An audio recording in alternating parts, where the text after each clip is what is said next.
what's the worst implementation economy story that you have in your career that you feel like really hits home with regards to this experience, right? As either a software buyer or just kind of being in the thick of it and needing consultants and them really kind of squeezing you when it comes to all the details of a project.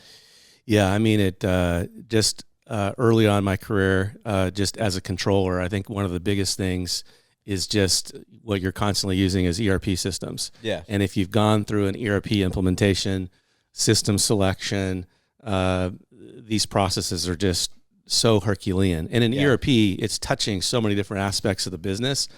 And you have to then incorporate so many different people within the business because you have so many different stakeholders. So I think that's kind of the one for any business that becomes one of the hardest things. And it just, the attach rate and how the length of time and how it gets ingrained in you about implementation is that it's all about the setup. It's all about the planning. It's all about understanding all your processes. You've got to do all this stuff.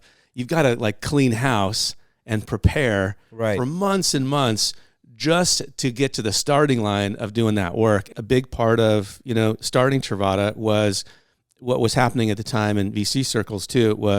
This was right around 2013, 2014, was this a concept of the consumerization of enterprise software. Right. And we know those enterprise software, enterprise businesses take a lot longer to get going.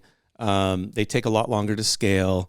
And then as a result, it's like what started out as something new and innovative, by the time the company really hits maturity, it may be 20, 25 years, and they kind of have to draft in that. And it's really hard to change software when you're so deep in the journey, which kind of helps or, propagates that whole thing.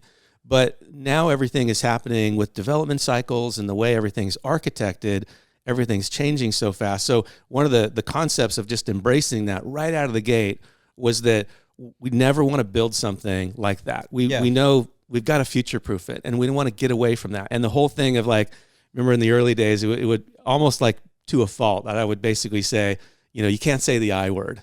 Implementation is a bad word. We want to theoretically get rid of that. And I know maybe we weren't, purely there at that point, but for the most part, we really don't have much. But if we could just rid that from this, enterprise software space, then that would be incredible.